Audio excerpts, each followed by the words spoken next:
Podran els caps d'espia comunicar als seus companys d'equip qui són els agents amb els que passi l'equip contrari? Per fer-ho haurà d'utilitzar el seu enginy a l'hora de donar pistes. Hola, sóc el Jordi Nadal i avui us parlaré de Codi Secret, un joc de 2 a 8 jugadors, d'uns 30 minuts de durada, on cada equip ha de donar pistes als seus companys per encertar les paraules. Hi ha 200 cartes amb doble cara en aquest joc. Les remenem i n'escollim 25 a l'atzar. La resta les podem tornar a la caixa. Aquestes 25 les posarem sobre la taula formant una quadrícula de 5 per 5. Un membre de l'equip serà el cap d'espies. Els 2 jugadors que facin aquest rol s'asseuran a aquesta banda de la taula. La resta dels jugadors es posaran a la banda oposada. Ara, remeneu les cartes de clau i agafeu-ne una a l'atzar. La posarem en el suport perquè només la puguin veure els caps d'espies.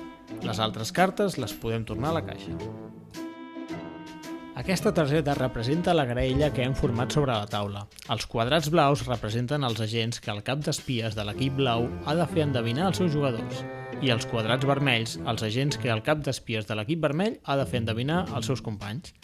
Els quadrats grisos són civils innocents i la creu negra és l'assassí, que voldrem evitar sempre. El color dels 4 llums que hi ha a les vores indica quin equip comença la partida. Aquest equip ha d'endevinar 9 paraules, mentre que el segon equip només n'ha d'endevinar 8.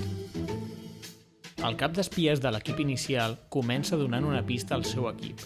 Les pistes han de ser d'una sola paraula per intentar relacionar alguns noms en clau que el teu equip ha d'endevinar.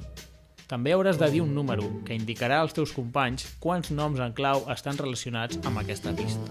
Pensa que la pista ha de ser d'una sola paraula, per tant, no pots dir pistes addicionals com ai, ara seré molt agosarat, o, per exemple, ai, aquesta és molt difícil.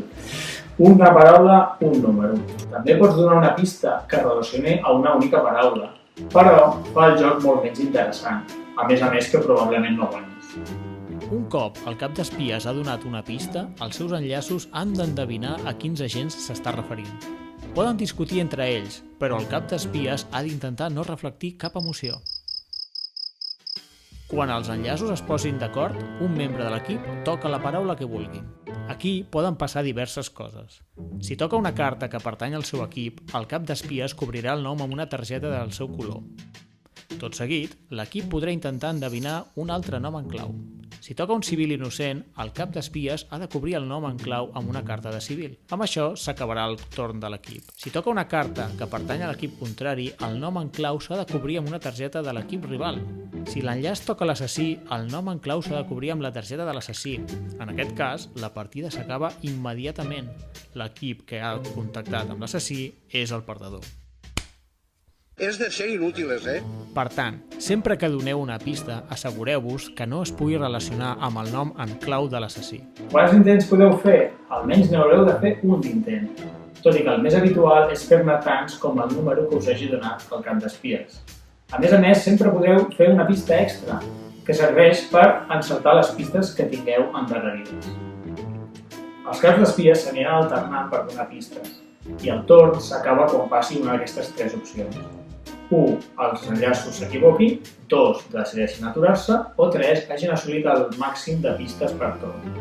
La partida finalitza quan un equip aconsegueix cobrir tots els noms clau dels seus agents. Ja tenim guanyador! La partida també pot acabar si un equip toca l'assassí. L'equip d'aquest enllaç perd automàticament.